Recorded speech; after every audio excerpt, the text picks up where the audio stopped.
السلام علیکم ورحمۃ اللہ وبرکاتہ نحمده ونصلي على رسوله الكريم اما بعد فاعوذ باللہ من الشیطان الرجیم بسم اللہ الرحمن الرحیم الحمد للہ رب العالمین الصلاة والسلام على اشرف الانبیاء والمرسلین وعلى آلہ واصحابہ ومن سنته لا یوم الدین اللهم اجعلنا منهم ومن الذين آمنوا وعملوا الصالحات وتواصوا بالحق وتواصوا بالصبر رب اشرح لي صدري ويسر لي أمري واحلل عقدة من لساني يفقه قولي رب زدنا علما رب زدنا علما رب زدنا علما۔ کل ہم نے الحمدللہ 16ویں سپارے کے 15 رکوع کر لیے تھے۔ آج ہم اپنا سلسلہ وہیں سے شروع کرتے ہیں انشاءاللہ، اور یہ 16واں جو رکوع ہے اس میں قصہ آدم و ابلیس ہے، اور وہ ہم بار بار پڑھ چکے ہیں، اس لیے تفصیل کی اتنی ضرورت نہیں۔ اور 17ویں سپارے میں 17ویں رکوع میں نماز کی تاکید ہے۔ یہ آیت نمبر 116 سے شروع کر رہی ہوں، میں ترجمہ کرتی ہوں۔ اور جب ہم نے فرشتوں سے کہا کہ آدم کو سجدہ کرو تو ابلیس کے سوا سب نے کیا، اس نے صاف انکار کر دیا۔ تو ہم نے کہا اے آدم، یہ تیرا اور تیری بیوی کا دشمن ہے، خیال رکھنا ایسا نہ ہو کہ وہ تم دونوں کو جنت سے نکلوا دے کہ تو مصیبت میں پڑ جائے۔ یہاں تو تجھے یہ آرام ہے کہ نہ تو بھوکا ہوتا ہے نہ ننگا، اور نہ تو یہاں پیاسا ہوتا ہے، نہ دھوپ سے تکلیف اٹھاتا ہے۔ لیکن شیطان نے اسے وسوسہ ڈالا، کہنے لگا اے آدم، کیا میں تجھے دائمی زندگی کا درخت اور بادشاہت بتلاؤں کہ جو کبھی پرانی نہ ہو؟ چنانچہ ان دونوں نے اس درخت سے کچھ کھا لیا، پس ان کے سطر کھل گئے اور بہشت کے پتے اپنے اوپر چپکانے لگے۔ آدم علیہ السلام نے اپنے رب کی نافرمانی کی، پس بہک گیا۔ پھر اس کے رب نے نوازا، اس کی طرف توجہ فرمائی اور اس کی رہنمائی کی۔ فرمایا تم دونوں یہاں سے اتر جاؤ، تم آپس میں ایک دوسرے کے دشمن ہو۔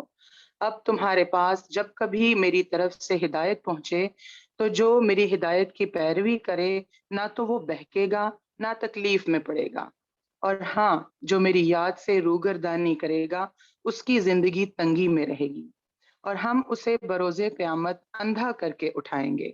وہ کہے گا کہ الہی، مجھے تو نے اندھا بنا کر کیوں اٹھایا، حالانکہ میں تو دیکھتا بھالتا تھا۔ یہ اندھا پن آنکھوں کا بھی ہو سکتا ہے، اور اس سے مراد ہم بصیرت کی محرومی بھی لے سکتے ہیں، کیونکہ اس وقت وہ لوگ اس حال میں ہوں گے کہ انہیں کوئی بھی دلیل نہیں سوجے گی کہ وہ کسی طرح سے کوئی دلیل پیش کر کے ہی اللہ تعالیٰ کے عذاب سے چھوٹ سکیں۔ تو یہ دونوں طرح سے ہم اس سے مراد لے سکتے ہیں، آنکھوں کا اندھا بھی اور بصیرت کا اندھا بھی۔ آیت نمبر 126 ہے، جواب ملے گا اسی طرح ہونا چاہیے تھا، تو میری آئی ہوئی آیتوں کو بھول گیا تو آج تو بھی بھلا دیا جائے گا۔ ہم ایسا ہی بدلہ ہر اس شخص کو دیا کرتے ہیں جو حد سے گزر جائے اور اپنے رب کی آیتوں پر ایمان نہ لائے، اور بے شک آخرت کا عذاب نہایت ہی سخت اور بہت دیر پا ہے۔ استغفر اللہ۔ کیا ان کی راہبری اس بات نے بھی نہیں کی کہ ہم نے ان سے پہلے بہت سی بستیاں ہلاک کر دی ہیں جن کے رہنے سہنے کی جگہ یہ چل پھر رہے ہیں؟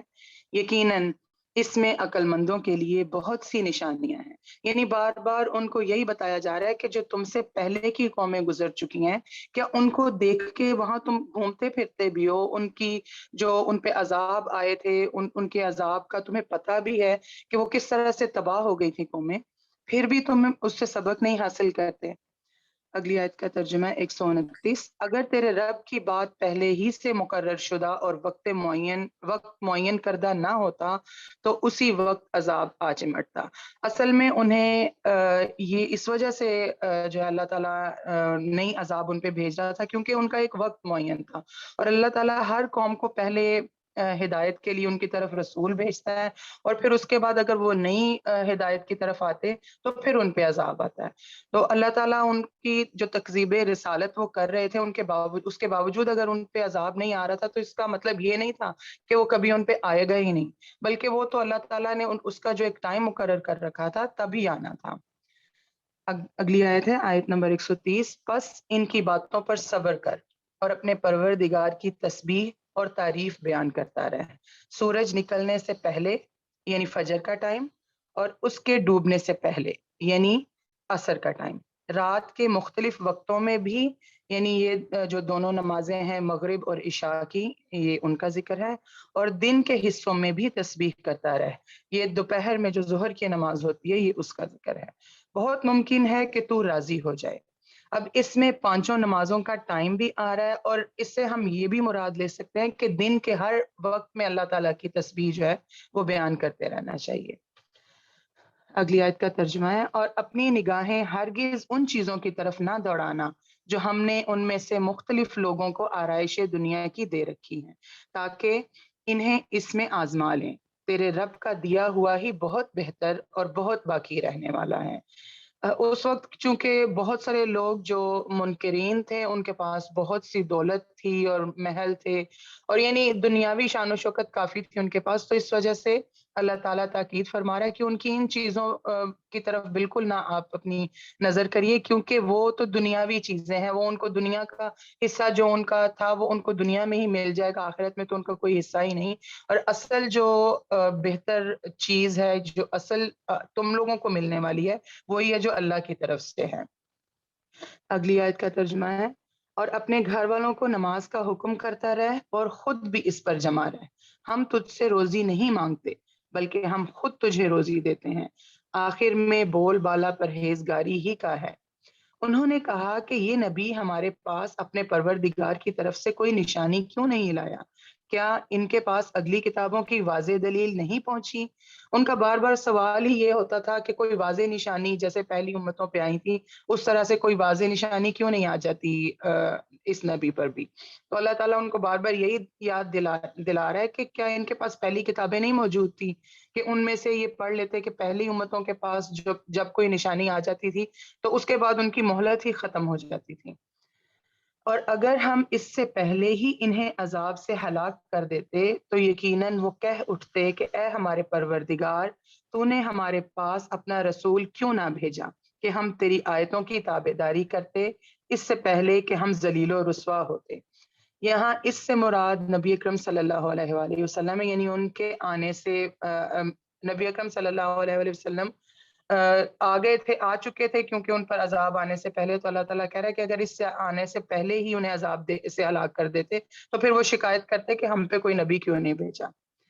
اگلی آیت ہے آیت نمبر 135، کہہ دیجئے ہر ایک انجام کا منتظر ہے، بس تم بھی انتظار میں رہو، ابھی ابھی قطعاً جان لوگے کہ راہ راست والے کون ہیں اور کون راہ یافتہ ہیں۔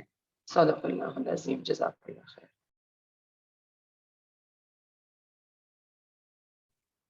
جزاک اللہ خیر۔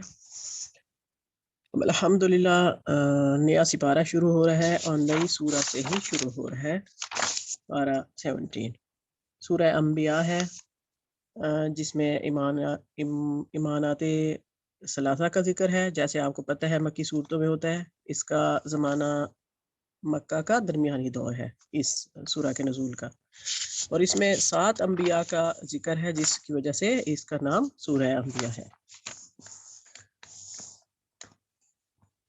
اعوذ باللہ من الشیطان الرجیم، بسم اللہ الرحمن الرحیم، اقترب للناس حسابهم وهم فی غفلۃ معرضون۔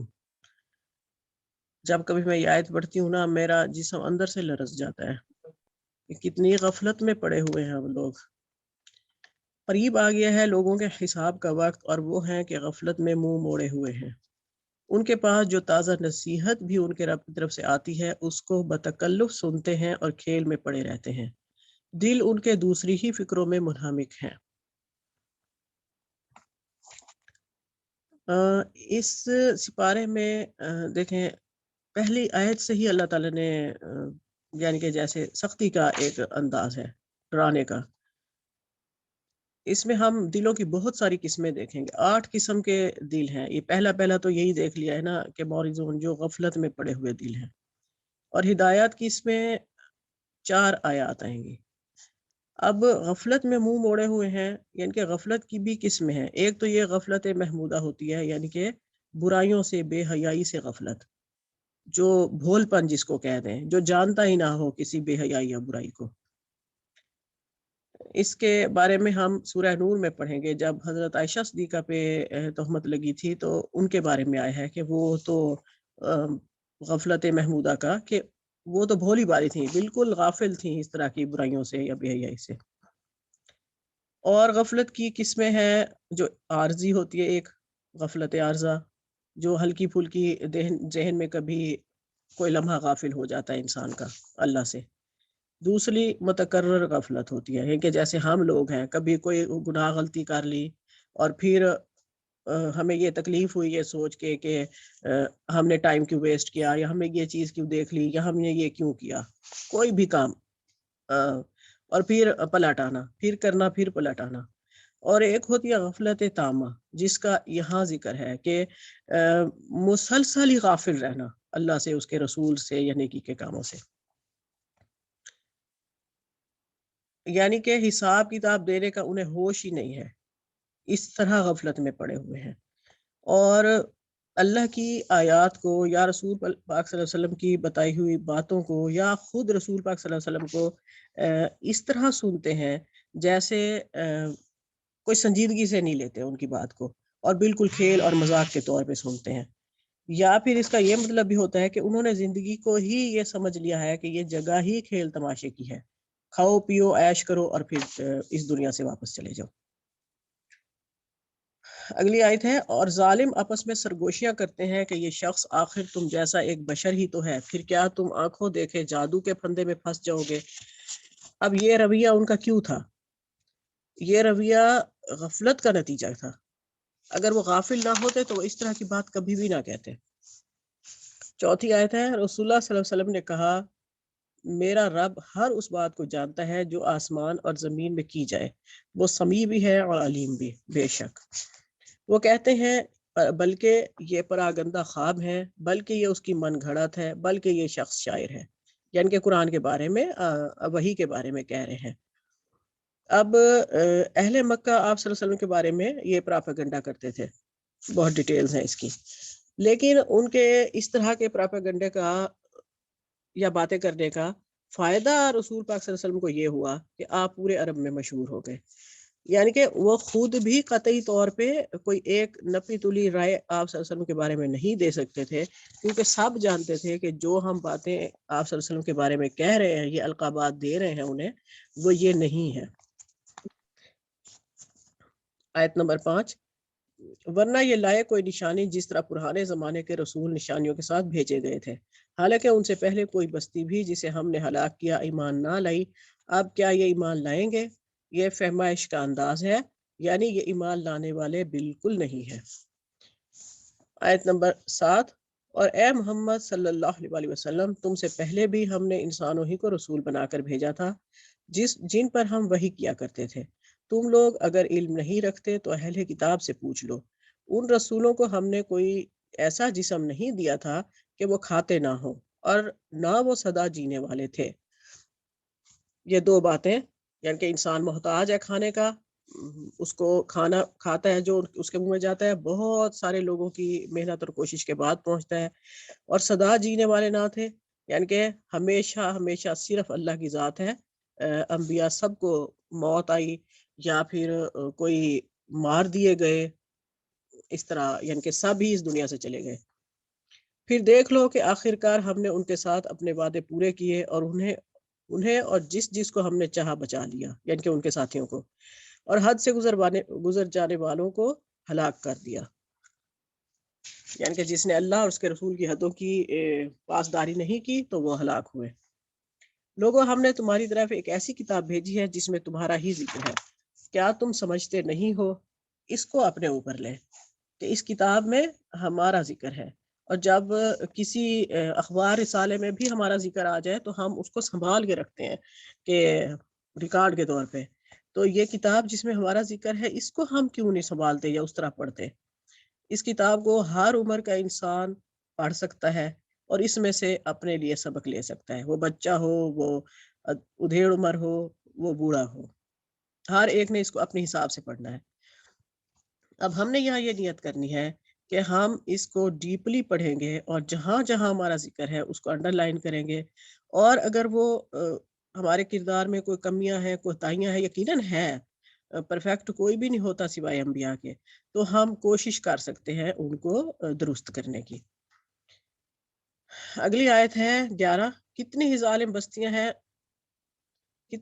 بستیاں ہیں جن کو ہم نے پیس کر رکھ دیا اور ان کے بعد دوسری کسی قوم کو اٹھایا. جب ان کو ہمارا عذاب محسوس ہونے لگا تو لگے وہاں سے بھاگنے. کہا گیا بھاگو نہیں، جاؤ اپنے انہی گھروں اور عیش کے سامانوں میں جن کے اندر تم چین کر رہے تھے، شاید کہ تم سے پوچھا جائے. کہنے لگے ہائے ہماری کمبختی، بے شک ہم خطاوار تھے.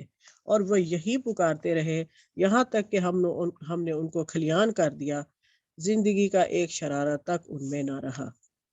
یعنی کہ عذاب محسوس ہونے لگا. آپ نے پڑھا ہے سارے عذابوں کے بارے میں کہ وہ جب آنے لگتے ہیں تو لوگوں کو پتہ چل جاتا ہے اور بھئی اب ہماری شامت آ گئی ہے، اور گھروں سے بھاگنے لگے. جب گھر دھسنے لگ جائیں گے تو انسان یقیناً وہاں سے بھاگیں گے، یا پتھر پاڑ رہے ہیں یا زمین میں سے کچھ اگل رہا ہے تو بے ساختہ ادھر ادھر بھاگے جان بچانے کے لیے. اور کھلیان کر دیا یعنی کہ جڑوں سے اکھڑی ہوئی جو کھیتی ہوتی ہے اس کو کہتے ہیں. اور زندگی کا ایک شرارہ تک نہ رہا، یعنی کہ کوئی حرارت زندگی کی باقی نہ رہے. اور اب تک جن علاقوں میں یہ عذاب آئے تھے اللہ تعالیٰ کے، وہاں اب بھی زندگی نہیں ہے، نہ کچھ اگتا ہے نہ انسان رہ سکتے ہیں. اگلی آیت ہے آیت 16. ہم نے اس آسمان اور زمین کو اور جو کچھ بھی ان میں ہے کچھ کھیل کے طور پر نہیں بنایا. ہم اگر کوئی کھلونا بنانا چاہتے اور بس یہی کچھ ہی ہمیں کرنا ہوتا تو اپنے پاس ہی سے کر لیتے. ہم تو باطل پر حق کی چوٹ لگاتے ہیں جو اس کا سر توڑ دیتی ہے، اور وہ دیکھتے دیکھتے مٹ جاتا ہے.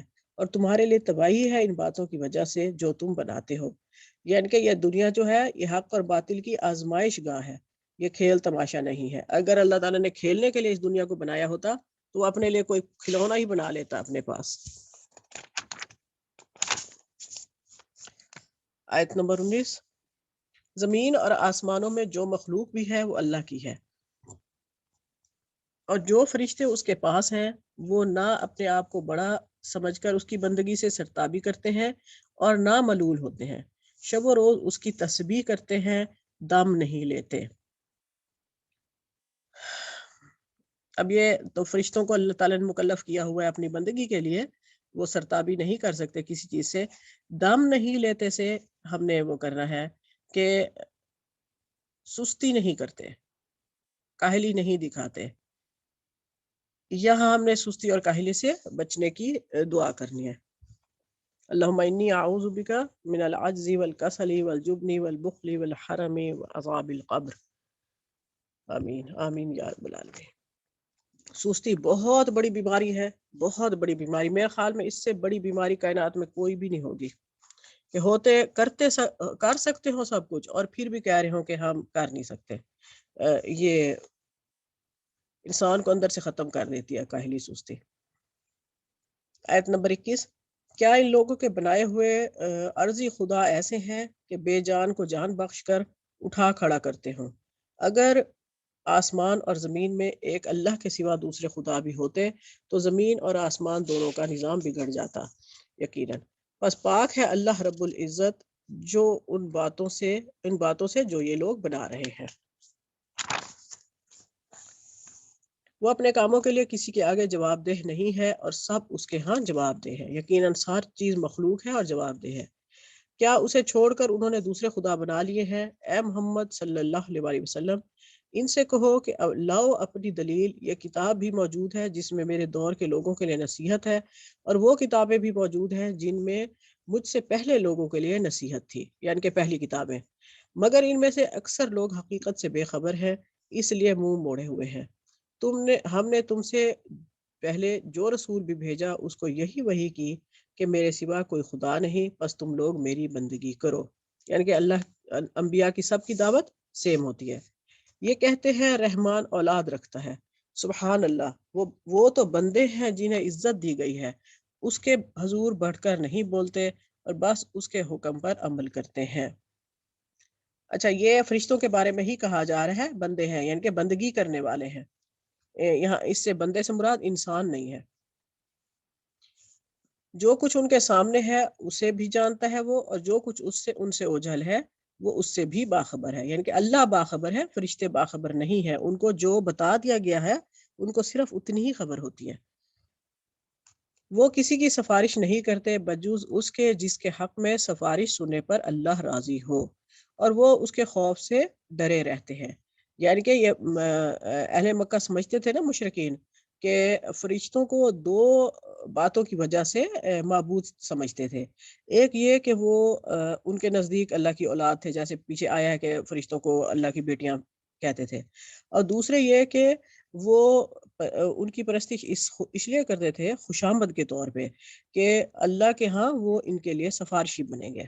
یہ دو وجوہات تھیں، اور یہاں ان دونوں وجوہات کی نفی کر دی ہے اللہ تعالیٰ نے۔ اور جو ان میں سے کوئی کہہ دے کہ اللہ کے سوا میں بھی ایک خدا ہوں تو اسے ہم جہنم کی سزا دیں گے، ہمارے ہاں ظالموں کا یہی بدلہ ہے۔ بے شک اللہ تعالیٰ اپنے ساتھ برابری کو پسند نہیں کرتا۔ وما علینا الا البلاغ۔ آیا نیکسٹ نمبر 30۔ اولم یر الذین کفروا ان السماوات والارض كانتا رتقا ففتقناهما وجعلنا من الماء كل شيء حي افلا یؤمنون۔ کیا کافر لوگوں نے یہ نہیں دیکھا کہ زمین و آسمان باہم ملے جلے تھے، پھر ہم نے انہیں جدا کیا اور ہر زندہ چیز کو ہم نے پانی سے پیدا کیا، کیا یہ لوگ پھر بھی ایمان نہیں لاتے؟ اس میں اللہ تعالیٰ فرما رہے ہیں اس آیت میں کہ بصیرت جو ہے، قلبی بصیرت، یا یہ کافر جو ہے وہ ظاہری بھی اور قلبی دونوں چیزوں سے یہ غور نہیں کرتے کہ یہ زمین اور آسمان جو ہیں یہ ابتدائے امر میں باہم ملے ہوئے تھے، ہم نے ان کو ایک دوسرے سے الگ کر دیا، آسمانوں کو اوپر کر دیا جس سے بارش برستی ہے اور زمین کو اس کی جگہ پہ لے آئے، اور ہم نے ہر چیز کو پانی سے پیدا کیا کہ ہر ذی روح کو حیات نو ملتی ہے تو وہ پانی سے ہی ملتی ہے، اور اس سے مراد نطفہ بھی ہو سکتا ہے کہ ہر زندہ چیز کے وجود کے باعث وہ قطرہ آب ہے جو نکلتا ہے نر سے، تو یہ دونوں چیزیں اس سے مراد ہو سکتی ہیں۔ اور ہم نے زمین میں پہاڑ بنا دیے تاکہ وہ مخلوق کو ہلا نہ سکے، اور ہم نے اس میں کشادہ راہیں بنا دیں تاکہ وہ راستہ حاصل کریں، یعنی کہ اگر زمین میں پہاڑ نہ ہوتے تو یہ اپنی جگہ پر قائم نہ رہتی اور ہلتی رہتی، جس کی وجہ سے انسانوں اور حیوانوں کے لیے اس پہ رہنا ممکن نہ رہتا۔ تو اللہ تعالیٰ کا یہ بھی ایک احسان ہے کہ اس نے زمین میں پہاڑ بنائے۔ آسمان کو محفوظ چھت بھی ہم نے ہی بنایا ہے، لیکن لوگ اس کی قدرت کے نمونوں پر دھیان ہی نہیں کرتے، یعنی کہ اللہ تعالیٰ اپنی نشانیاں بتا کر غور و فکر کی دعوت دے رہے ہیں۔ وہی اللہ ہے جس نے رات اور دن اور سورج اور چاند کو پیدا کیا ہے، ان میں سے ہر ایک اپنے اپنے مدار میں تیرتے پھرتے ہیں، کہ ہر چیز جو ہے وہ ایک سسٹمیٹک طریقے سے چلتی ہے۔ آپ سے پہلے کسی انسان کو بھی ہم نے ہمیشگی نہیں دی، کیا اگر آپ نہ رہے تو وہ ہمیشہ کے لیے رہ جائیں گے؟ یعنی کہ کوشچن کا سٹائل ہے کہ کوئی بھی انسان ہمیشہ نہیں رہ سکتا اس دنیا میں، اور آپ صلی اللہ علیہ وآلہ وسلم کو بھی آخر ایک دن اس دنیا سے جانا ہے، تو کیا یہ جو مشرکین ہیں کیا یہ ہمیشہ رہنے والے ہیں؟ ان کو بھی یقیناً اس دنیا سے جانا ہے اور مرنا ہے۔ ہر جاندار موت کا مزہ چکھنے والا ہے، ہم بطریق امتحان تم میں سے ہر ایک کو برائی اور بھلائی میں مبتلا کرتے ہیں، اور تم سب ہماری ہی طرف لوٹائے جاؤ گے۔ کل نفس ذائقۃ الموت، ہر چیز کو موت آنی ہے سوائے اللہ تعالیٰ کی ذات کے، اور ہم ہر ایک کو برائی اور بھلائی میں مبتلا کرتے ہیں، کہ مطلب ہے کہ انسان کی زندگی میں کبھی راحت ہے، کبھی تکلیف ہے، کبھی بیماری ہے، کبھی صحت ہے، تاکہ اس کے امتحان لیے جائیں، اور آخر میں ہر ایک کو اللہ ہی کی طرف لوٹ کر جانا ہے۔ یہ منکرین تجھے جب بھی دیکھتے ہیں تو تمہارا مذاق ہی اڑاتے ہیں، کیا یہی وہ ہے جو تمہارے معبودوں کا ذکر برائی سے کرتا ہے، اور وہ خود ہی رحمان کی یاد سے بالکل منکر ہے؟ یعنی کہ جب حضور صلی اللہ علیہ وآلہ وسلم کو دیکھتے تھے مشرکین مکہ تو مذاق اڑاتے تھے، کہ کیا یہ وہ شخص ہے جو ہمارے معبودوں کا مذاق اڑاتا ہے؟ اور اللہ تعالیٰ فرما رہے ہیں کہ اصل میں تو یہ لوگ ہیں جو ناکام ہیں اور جو اللہ کی یاد سے منکر ہیں۔ آیا نمبر 37۔ انسان جلد باز مخلوق ہے، میں تمہیں اپنی نشانیاں ابھی ابھی دکھاؤں گا، تم مجھ سے جلد بازی نہ کرو۔ کہ یہ جو مشرکین تھے یہ عذاب کی جلدی مچاتے تھے کہ لا کے دکھاؤ وہ عذاب جس کے بارے میں تم بات کرتے، تو اللہ تعالیٰ کہہ رہے ہیں کہ تم پہلے اپنی یہ نشانیوں پر تو غور کرو، عذاب کو بلانے میں جلدی نہ کرو۔ کہتے ہیں اگر سچے ہو تو بتا دو کہ یہ وعدہ کب ہے۔ کاش یہ کافر جانتے کہ اس وقت نہ تو یہ کافر آگ کو اپنے چہروں سے ہٹا سکیں گے اور نہ اپنی پیٹھوں سے، اور نہ ان کی مدد کی جائے گی۔ وعدے کی گھڑی وعدے کی گھڑی ان کے پاس اچانک آ جائے گی اور انہیں ہکا بکا کر دے گی، پھر نہ تو یہ لوگ اسے ٹال سکیں گے اور نہ ذرا سی بھی مہلت دیے جائیں گے۔ یعنی کہ جب اتمام حجت ہو جائے گا اور جو ہے اللہ کا عذاب آ جائے گا تو پھر مزید مہلت جو ہے وہ نہیں دی جائے گی، پھر توبہ کے دروازے بند ہو جائیں گے۔ اور تجھ سے پہلے رسولوں کے ساتھ بھی ہنسی مذاق کیا گیا، بس ہنسی کرنے والوں کو ہی اس چیز نے گھیر لیا جس کی وہ ہنسی اڑاتے تھے۔ یعنی کہ کس چیز کی ہنسی اڑاتے تھے کہ یہ عذاب کب آئے گا، یہ لا کے دکھاؤ، اور آخر وہ عذاب ان پر الٹ پڑا۔ ان سے پوچھئے کہ رحمان سے دن اور رات تمہاری حفاظت کون کر سکتا ہے؟ بات یہ ہے کہ یہ لوگ اپنے رب کے ذکر سے پھرے جاتے ہیں۔ کیا ہمارے سوا ان کے اور معبود ہیں جو انہیں مصیبتوں سے بچا لیں؟ کوئی بھی خود اپنی مدد کی طاقت نہیں رکھتا اور نہ کوئی ہماری طرف سے رفاقت دیا جاتا ہے۔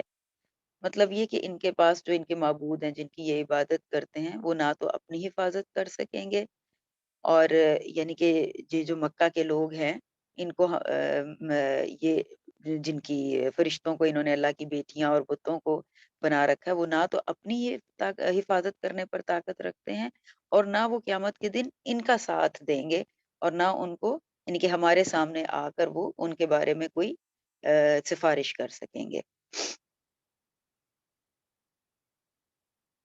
اگلی آیت ہے آیت نمبر 44۔ بلکہ ہم نے انہیں اور ان کے باپ داداؤں کو زندگی کے سر و سامان دیے یہاں تک کہ ان کی مدت عمر گزر گئی، کیا وہ نہیں دیکھتے ہم زمین کو اس کے کناروں سے گھٹاتے چلے آ رہے ہیں، اب کیا وہی غالب ہیں؟ اس سے مراد یہ ہے کہ مشرکین مکہ کو کہا جا رہا ہے کہ اتنے عرصے سے تم اپنے باپ دادا کو دیکھتے آ رہے ہو، ہم نے انہیں اس زمین مکہ میں پاور بھی عطا کی، گھر بھی دیے، سٹیٹس بھی دیا، اور تم اسلام کو پھیلتا ہوا بھی دیکھ رہے ہو سلو سلو اب اپنی زندگی میں، لیکن اس کے بعد جیسے نا زمین کو اس کے کناروں سے گھٹاتے چلے آ رہے ہیں، کا مطلب کہ اسلام جو ہے وہ پھیلتا چلا جا رہا ہے، کفر کم ہو رہا ہے، پھر بھی یہ لوگ نہیں سمجھتے۔ کہہ دیجئے میں تو تمہیں اللہ کی وحی کے ذریعے آگاہ کر رہا ہوں، مگر بہرے لوگ بات نہیں سنتے جبکہ انہیں آگاہ کیا جائے۔ یعنی کہ قرآن کی واضح نصیحت کرنا میری ذمہ داری ہے، لیکن جن لوگوں کے کانوں کو اللہ نے حق سننے سے بہرا کر دیا ہے اور آنکھوں پر پردہ ڈال دیا اور دلوں پر مہر لگ گئی ہے، ان پر اس کا اثر نہیں ہوتا۔ اگر انہیں تمہارے رب کے کسی عذاب کا جھونکا بھی لگ جائے تو پکار اٹھیں گے، ہائے ہماری بدبختی، یقیناً ہم گناہ گار تھے۔ اب یہ آیت بھی بڑی امپورٹنٹ ہے، اس میں جیسے یہ لفظ استعمال ہوا ہے نفحہ، تو نفحہ کا مطلب ہوتا ہے ایک ہلکا سا ٹھنڈ کا جھونکا لگنا، جیسے بڑی ٹھنڈ ہو اور آپ ہلکا سا دروازہ کھولیں اور ایک دم جو سردی کا جھونکا آتا ہے نا اس کو ہلکا سا، بالکل اس کو نفحہ کہتے ہیں۔ کہ اگر ذرا سا بھی عذاب آئے ان کے اوپر، یہ مشرکین کے اوپر، تو جو ہے یہ فوراً اس بات کو یہ مان لیں گے کہ یہ تو کتنی بری سزا ہے اور ہم سے ہی غلطی ہوئی ہے، یعنی کہ فوراً اس کو مانیں گے۔ اور یہ جو یا ویلنا، ویل کہتے ہیں جہنم کا وہ ٹھکانہ جسے جہنم خود بھی پناہ مانگتی ہے۔ استغفر اللہ۔ تو جو ہے وہ لَيَقُولُنَّ یا وَيْلَنَا إِنَّا كُنَّا ظَالِمِينَ کہ ہم ہی ظالم تھے، کہ وہ فوراً ایکسیپٹ کریں گے اس بات کو کہ واقعی ہم سے غلطی ہوئی ہے، کیونکہ وہ جانتے تھے اس چیز کو کہ ہم جانتے بوجھتے اس قرآن کا اور اس نبی کا انکار کر رہے ہیں۔ قیامت کے دن ہم درمیان میں لا رکھیں گے ٹھیک ٹھیک تولنے والی ترازو کو، پھر کسی پر کچھ بھی ظلم نہ کیا جائے گا، اور اگر ایک رائی کے دانے کے برابر بھی عمل ہوگا ہم اسے لا حاضر کریں گے، اور ہم کافی ہیں حساب کرنے والے۔ ترازو کا ذکر ہے اس میں، اور جو ہے وہ جو قرآن پڑھنے والے لوگ ہیں کہتے ہیں کہ ان کے لیے جو ہے وہ قرآن ایک خوشنما نوجوان کی شکل میں آئے گا، اور اس طرح اس کے طرح اعمال تولے جا سکتے ہیں، اور انسان کے اعمال کا ظاہری وجود ہو جائے گا، اس سے اعمال کو تولا جا سکتا ہے، اور آج کل جیسے سائنس نے اتنی ترقی کر لی ہے تو یہ چیزیں ممکن بھی ہو سکتی ہیں کہ ہمارے اعمال کو کوئی جسم دے دیا جائے اور ان کو پھر تولا جائے۔ یہ بالکل سچ ہے کہ ہم نے موسیٰ اور ہارون کو فیصلہ کرنے والی نورانی اور پرہیزگاروں کے لیے واضح و نصیحت والی کتاب عطا فرمائی، یعنی کہ تورات کی صفات بیان کی جا رہی ہیں۔ وہ لوگ جو اپنے رب سے بن دیکھ کے خوف کھاتے ہیں اور قیامت کے تصور سے کانپتے رہتے ہیں۔ یہ متقین کی صفات ہیں کہ وہ بن دیکھے اپنے رب سے خوف کھاتے ہیں اور قیامت کے تصور سے کانپتے ہیں۔ اور یہ نصیحت اور برکت والا قرآن بھی ہم ہی نے نازل فرمایا ہے، یا پھر بھی تم اس کے منکر ہو؟ یعنی کہ یہ قرآن نصیحت ہے، اس سے نصیحت حاصل کرو، اس سے انکار نہ کرو۔ صدق اللہ العظیم۔ بسم اللہ الرحمن الرحیم۔ آیت نمبر 51۔ اس سے بھی پہلے ہم نے ابراہیم علیہ السلام کو اس کی ہوش مندی بخشی اور ہم اس کو خوب جانتے تھے۔ اس کا مطلب دو طرح سے کیا گیا ہے کہ ایک تو وہ بہت ینگ ایج میں تھے جب ان کو سمجھ بوجھ دے دی گئی، اور دوسرا یہ ہے کہ پیغمبری ملنے کے بعد، لیکن اصل میں ہمیں ان باتوں سے زیادہ ان کی تعلیمات پر فوکس کرنا ہے۔ آگے آیت ہے 52۔ یاد کرو وہ موقع جب کہ اس کے باپ اور اپنی قوم اس نے اپنے باپ اور اپنی قوم سے کہا تھا کہ یہ مورتیاں کیسی ہیں جن کی تم لوگ گرویدہ ہو رہے ہو۔ انہوں نے جواب دیا، ہم نے اپنے باپ دادوں کو ان کی عبادت کرتے پایا ہے۔ جو جیسے سارے کافر یہی کہتے آئے کہ ہمارے باپ دادا بھی یہی کر رہے تھے، ہم نے بھی یہی دیکھا ہے، وہی کر رہے ہیں۔ اگلی آیت ہے 54۔ اس نے کہا، تم بھی گمراہ ہو اور تمہارے باپ دادا بھی صریح گمراہی میں پڑے ہوئے تھے۔ انہوں نے کہا، کیا تو ہمارے سامنے اپنی اصلی خیالات پیش کر رہا ہے یا مذاق کر رہا ہے؟ جیسے کئی دفعہ یہاں پہ بہت شاکنگ بات سن کے بچے کہہ دیتے ہیں نا کہ مطلب آر یو جوکنگ، وہ والی بات کہ وہ اتنے شاکڈ ہو گئے۔ تو انہوں نے کہا کہ یہ تم محض مذاق کر رہے ہو یا کھیل کر رہے ہو ہمارے ساتھ؟ تو آگے ہے، اس نے جواب دیا، نہیں، بلکہ فی الواقعہ تمہارا رب وہی ہے جو زمین اور آسمان کا رب اور ان کا پیدا کرنے والا ہے۔ اس پر میں تمہارے سامنے گواہی دیتا ہوں، اور خدا کی قسم میں تمہاری غیر موجودگی میں ضرور تمہارے بتوں کی خبر لوں گا۔ چنانچہ انہوں نے ان کو ٹکڑے ٹکڑے کر دیا، یعنی موقع پاتے ہی وہ لوگ کہیں کوئی میلہ وغیرہ تھا یا ان کا کوئی اس طرح تہوار تھا تو وہاں گئے ہوئے تھے سارے لوگ۔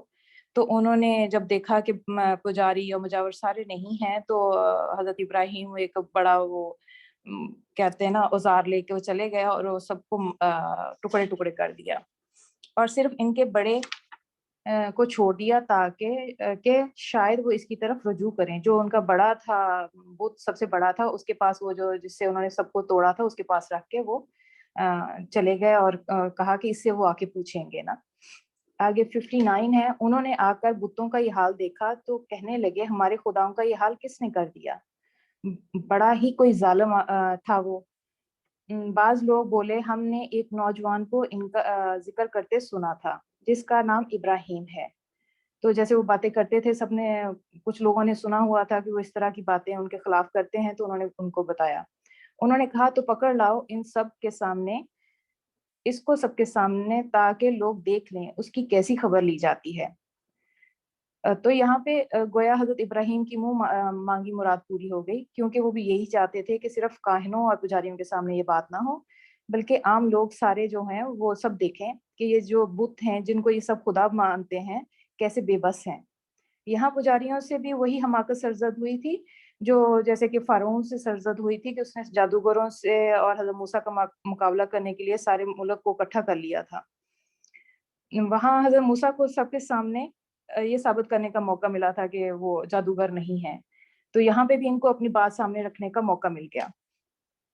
تو ابراہیم آگے آیت ہے، ابراہیم کے آنے پر انہوں نے پوچھا، کیوں ابراہیم، تو نے ہمارے خداؤں کے سامنے یہ حرکت کی ہے؟ آیت نمبر 63 ہے، اس نے جواب دیا، بلکہ یہ سب کچھ ان کے سردار نے کیا ہے، کہ وہ جو بڑا بت ہے اس نے کیا ہے، انہی سے پوچھ لو اگر یہ بولتے ہیں۔ تو یہ سن کر وہ لوگ اپنی ضمیر کی طرف پلٹے اور اپنے دلوں میں کہنے لگے، واقع تم خود ہی ظالم ہو۔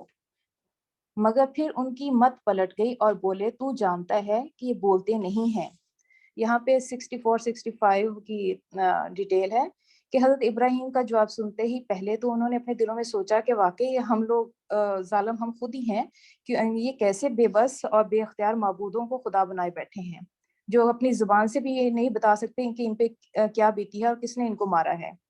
آخر یہ ہماری کیا مدد کریں گے جبکہ خود اپنے آپ کو بھی نہیں بچا سکتے. لیکن اس کے فوراً بعد ان پر ضد اور جہالت سوار ہو گئی. جیسے کہ ضد کا خاصہ ہے کہ جب انسان ضد میں آتا ہے تو عقل کام نہیں کرتی, تو ان کا دماغ سیدھا سوچتے سوچتے یکدم الٹنا سوچنا شروع کر دیا. آگے ہے 66 آیت. ابراہیم نے کہا پھر کیا تم اللہ کو چھوڑ کر ان چیزوں کو پوج رہے ہو جو نہ تمہیں نفع پہنچانے پر قادر ہیں نہ نقصان. تف ہے تم پر اور تمہارے ان معبودوں پر جن کی تم اللہ کو چھوڑ کر پوجا کرتے ہو. کیا تم کچھ عقل نہیں رکھتے؟ یہاں پہ باقی بات تو مطلب کلیئر ہے سارا, لیکن حضرت ابراہیم کو دیکھتے ہی مطلب بندہ سوچنے پہ مجبور ہو جاتا ہے کہ ماشاءاللہ کتنے وہ ہمت والے اور تھے کہ کوئی لگی لپٹی بات نہیں کی, دو ٹوک بات کی, اور اتنے بڑے مجمع کے سامنے اور ان سب کے سامنے ماشاءاللہ کہ کوئی جھجک نہیں ہے انہیں. آگے ہے انہوں نے کہا جلا ڈالو اس کو اور حمایت کرو اپنے خداؤں کی اگر تمہیں کچھ کرنا ہے. ہم نے کہا اے آگ ٹھنڈی ہو جا اور سلامتی بن جا ابراہیم پر. تو کہا جاتا ہے کہ جب آگ کا الاؤ تیار کر کے انہوں نے حضرت ابراہیم کو اس میں پھینکا تو اب اللہ تعالیٰ نے آگ کو حکم دیا کہ اے آگ ابراہیم کے لیے ٹھنڈی ہو جا اور بے ضرر بن جا. یہ بھی ان معجزات میں سے ہے جو قرآن میں بیان کیے گئے, اور وہ ماشاءاللہ سے آگ ٹھنڈی ہوگی جیسے ہم سب جانتے ہیں. اب آگے آیت نمبر 70 ہے. وہ چاہتے تھے کہ ابراہیم کے ساتھ برائی کریں مگر ہم نے ان کو بری طرح ناکام کر دیا, اور ہم اسے اور لوط کو بچا کر اس سرزمین کی طرف نکال لے گئے جس میں ہم نے دنیا والوں کے لیے برکتیں رکھی تھیں. یہاں پہ بتایا جاتا ہے کہ ان کے 2-3 اور بھائی تھے لیکن صرف حضرت لوط جو تھے ان پر ایمان لائے تھے.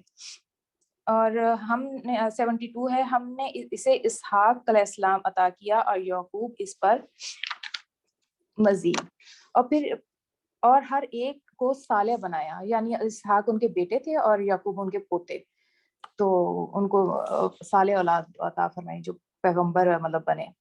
آگے آیت نمبر 73 ہے. اور ہم نے ان کو امام بنا دیا جو ہمارے حکم سے رہنمائی کرتے تھے. ہم نے انہیں وحی کے ذریعے سے نیک کاموں کی اور نماز قائم کرنے کی اور زکوٰۃ دینے کی ہدایت کی, اور وہ ہماری عبادت گزار تھے 74 ہے. اور لوط کو ہم نے حکم اور علم بخشا اور اسے اس بستی سے بچا کر نکال دیا جو بدکاریاں کرتی تھی. در حقیقت وہ بڑی ہی بری اور فاسق قوم تھی. جیسے کہ ہم پوری ڈیٹیل پیچھے سب حضرت لوط کے بارے میں اور ان کی قوم کے بارے میں پڑھ چکے ہیں, آپ کو یاد ہوگا. اور لوط علیہ السلام کو ہم نے اپنی رحمت میں داخل کیا, وہ صالح لوگوں میں سے تھا. بے شک. صدق اللہ العظیم. وَنُوحًا إِذْ نَادَى مِن قَبْلُ فَاسْتَجَبْنَا لَهُ فَنَجَّيْنَاهُ وَأَهْلَهُ مِنَ الْكَرْبِ الْعَظِيمِ. اور نوح علیہ السلام کو بھی یاد کریں جب اس سے پہلے اس نے ہمیں پکارا تو ہم نے اس کی دعا قبول کی, چنانچہ ہم نے اسے اور اس کے اہل مومنوں کو بہت بڑے غم سے نجات دی. نوح علیہ السلام اپنے جو مومن ساتھی تھے ان کو لے کے کشتی میں چلے گئے تھے, یہ سب ہم پڑھ چکے ہیں. اور ہم نے اس کی مدد کی اس قوم کے خلاف جس نے ہماری آیات کو جھٹلایا تھا. بے شک وہ برے لوگ تھے, لہٰذا ہم نے ان سب کو غرق کر دیا. اور یاد کریں داؤد اور سلیمان کو جب وہ دونوں اس کھیتی کی بابت فیصلہ کر رہے تھے جسے رات کو ایک قوم کی بکریاں چر گئی تھیں, اور ہم ان کے فیصلے کے شاہد تھے. چنانچہ ہم نے وہ فیصلہ سلیمان کو سمجھا دیا اور ہر ایک کو ہم نے حکم نبوت اور علم دیا. اور ہم یہ وہ قصہ ہے کہ مفسرین نے بیان کیا ہے کہ ایک شخص کی بکریاں دوسرے شخص کے کھیت میں جا گھسی تھیں اور اس کی کھیتی کو خراب کر دیا. تو حضرت داؤد علیہ السلام اس وقت پیغمبر بھی تھے اور حکمران بھی تھے. انہوں نے یہ فیصلہ کیا کہ جس کی بکریوں نے کھیت خراب کیا ہے وہ کھیت والے کو بکریاں دے دی جائیں. لیکن حضرت سلیمان علیہ السلام نے یہ فیصلہ دیا کہ کھیت جو ہے وہ بکری والے کے حوالے کر دیا جائے اور جو بکریاں ہیں وہ کھیت والے کے, تاکہ دونوں فائدہ اٹھا سکیں. اور کھیت جب تک اپنی اصلی حالت میں واپس نہیں آ جاتا, جب آ جائے گا تو پھر وہ اس کو واپس کر دیا جائے. تو اللہ تعالیٰ کو دونوں کا فیصلہ پسند آیا. اس لیے انہوں نے کہا کہ ہم نے داؤد اور سلیمان دونوں کو حکمت عطا کی۔ آگے ترجمہ ہے، اور ہم نے داؤد کے ساتھ پہاڑ اور پرندے مسخر کیے تھے، وہ تسبیح کرتے تھے اور یہ ہم ہی کرنے والے تھے۔ یعنی حضرت داؤد علیہ السلام جب اللہ تعالیٰ کی تسبیح بیان کرتے تھے تو ان کے ساتھ ساتھ پہاڑ اور پرندے بھی تسبیح بیان کرتے تھے۔ اور ہم نے اسے تمہارے لیے زرہ بنانا سکھایا تھا تاکہ تمہاری لڑائی کی تکلیف سے تمہیں بچائے، پھر کیا تم شکر کرنے والے ہو؟ اور ہم نے سلیمان علیہ السلام کے لیے تند و تیز ہوا مسخر کر دی، وہ اس کے حکم سے اس سرزمین کی طرف چلتی تھی جس میں ہم نے برکت رکھی تھی، اور ہم ہی ہر چیز کو خوب جاننے والے ہیں۔ یعنی حضرت داؤد علیہ السلام کے تابع تھے پہاڑ اور پرندے، اور حضرت سلیمان علیہ السلام کے تابع تھی ہوا اور باقی جنات، اور کئی شیطان بھی تابع تھے، یعنی شیطان جن تھے جو اس کے لیے سمندر میں غوطہ لگاتے اور اس کے علاوہ بھی کئی کام کرتے تھے۔ وہ سمندر میں غوطہ لگا کے ہیرے جواہرات موتی وغیرہ نکال کے لاتے، عمارتیں وغیرہ تعمیر کرتے تھے، اور ہم ہی ان کے نگران تھے۔ آگے حضرت ایوب علیہ السلام کا ذکر آ رہا ہے اور ان کی دعا بھی ہے۔ وَأَيُّوبَ إِذْ نَادَى رَبَّهُ أَنِّي مَسَّنِيَ الضُّرُّ وَأَنْتَ أَرْحَمُ الرَّاحِمِينَ، اور یاد کریں ایوب کو جب اس نے اپنے رب کو پکارا کہ بے شک مجھے تکلیف پہنچی ہے اور تو سب رحم کرنے والوں سے زیادہ رحم کرنے والا ہے۔ مصیبت میں یا ہمیں بھی یہ دعا پڑھنی چاہیے۔ اس کا یہ ہے کہ زیادہ تفصیل تو نہیں تھی اس میں، بس یہ تھا کہ حضرت ایوب علیہ السلام کو اللہ تعالیٰ نے مال و دولت دی، اور اس کے بعد پھر کوئی آزمائش آئی تو ان سے مال و دولت اولاد وغیرہ بھی واپس لے لی اور بیماری میں مبتلا کر دیا۔ بعد میں پھر انہوں نے یہ دعا کی تو اللہ تعالیٰ نے ان کی دعا قبول فرمائی، تو انہیں دوبارہ ان کی ساری چیزیں واپس لوٹا دی، صحت بھی، مال و اولاد بھی، سارا کچھ۔ چنانچہ ہم نے اس کی دعا قبول کی اور جو بھی تکلیف اسے تھی اس کو ہم نے دور کر دیا، اور ہم نے اسے اس کے اہل و عیال بھی دیے، اور اپنی طرف سے مہربانی کے لیے ان کے ساتھ اتنے ہی اور بھی عطا کیے، یعنی دعا کے بعد اللہ تعالیٰ نے ڈبل عطا کیا، اور عبادت گزاروں کی نصیحت کے لیے۔ اور اسماعیل اور ادریس اور ذوالکفل کو یاد کریں، یہ سب صابر تھے اور ہم نے انہیں اپنی رحمت میں داخل کیا، بے شک وہ صالحین میں سے تھے۔ اور یاد کریں مچھلی والے یونس کو جب وہ اپنی قوم سے ناراض ہو کر چلا گیا تھا اور اس نے سمجھا تھا کہ ہم اس پر ہرگز تنگی نہیں کریں گے، پھر اس نے ہمیں اندھیروں میں پکارا۔ آگے ان کی دعا آ رہی ہے، لا الہ الا انت سبحانک انی کنت من الظالمین۔ یہ حضرت یونس علیہ السلام کا قصہ ہم سورہ یونس میں پڑھ چکے ہیں کہ وہ اپنی قوم سے ناراض ہو کے چلے گئے تھے، انہیں دھمکی دے کے عذاب کی تو اللہ تعالیٰ نے اس بات پہ ان کی پکڑ کی اور انہیں پھر مچھلی نے نگل لیا تھا۔ اس نے ہمیں اندھیروں میں پکارا، مطلب 3 اندھیرے، ایک تو رات کا اندھیرا، سمندر کا اندھیرا، اور پھر مچھلی کے پیٹ کا اندھیرا۔ تو یہ جو دعا ہے یہ جو ہے، چنانچہ ہم نے اس کی دعا قبول کی اور ہم نے اسے غم سے نجات دی، اور ہم اسی طرح مومنوں کو نجات دیتے ہیں۔ یعنی انہوں نے دعا کی، اللہ تعالیٰ نے قبول کی اور انہیں مچھلی کے پیٹ سے نکالا، نجات دی۔ اسی طرح اگر ہم میں بھی کوئی مشکل پریشانی آتی ہے تو ہمیں بھی اس دعا کا سہارا لینا چاہیے۔ اور ایک حدیث شریف میں آتا ہے کہ جس مسلمان نے بھی ان الفاظ کے ساتھ کسی معاملے کے لیے دعا مانگی تو اللہ نے اسے قبول فرمایا۔ آگے ترجمہ ہے، حضرت زکریا علیہ السلام کی دعا آ رہی ہے، اور یاد کریں زکریا کو جب اس نے اپنے رب کو پکارا تھا، ربی لا تذرنی فردا وانت خیر الوارثین، اے میرے رب تو مجھے اکیلا نہ چھوڑ اور تو ہی بہترین وارث ہے۔ چنانچہ ہم نے اس کی دعا قبول کی اور ہم نے اسے یحییٰ عطا کیا، اور ہم نے اس کے لیے اس کی بیوی کو درست کر دیا، یعنی وہ بانجھ تھیں انہیں صحیح کر دیا۔ بے شک وہ انبیاء علیہ السلام نیکیوں میں جلدی کرتے تھے اور ہمیں رغبت اور ڈر سے پکارتے تھے، اور وہ ہمارے لیے ہی عجز و انکسار کرنے والے تھے۔ یہ دعا کی قبولیت کے 3 بیسکس اللہ تعالیٰ نے ہمیں بتا دیے ہیں۔ نیکیوں میں جلدی کرنا چاہیے، رغبت اور ڈر سے اللہ کو پکارنا چاہیے، اور عجز و انکساری کے ساتھ دعا مانگنی چاہیے۔ آگے ترجمہ ہے، اور اس عورت کو یاد کریں جس نے اپنی شرمگاہ کی حفاظت کی تھی۔ یہ حضرت مریم علیہ السلام کا آ رہا۔ پھر ہم نے اس میں اپنی روح پھونک دی اور اسے اور اس کے بیٹے عیسیٰ کو اہل عالم کے لیے عظیم نشانی بنا دیا۔ بلا شبہ یہ تمہارا دین ایک ہی دین ہے اور میں تمہارا رب ہوں، لہٰذا میری ہی عبادت کرو۔ اور انہوں نے اپنا معاملہ باہم ٹکڑے ٹکڑے کر ڈالا، بالآخر سب ہماری ہی طرف لوٹیں گے۔ یعنی اللہ نے وحدانیت کا بولا ان کو کہ ایک ہی رب ہے، اسی کی عبادت، یعنی میں ہی رب ہوں اور میری ہی عبادت کرو۔ اور انہوں نے کیا کیا، مختلف فرقوں میں بٹ گئے۔ پہلے تو چلو یہودی، عیسائی، کفار اس طرح تھے، اب مسلمان ہی اتنے ٹکڑوں میں بٹ چکے ہوئے ہیں کہ بس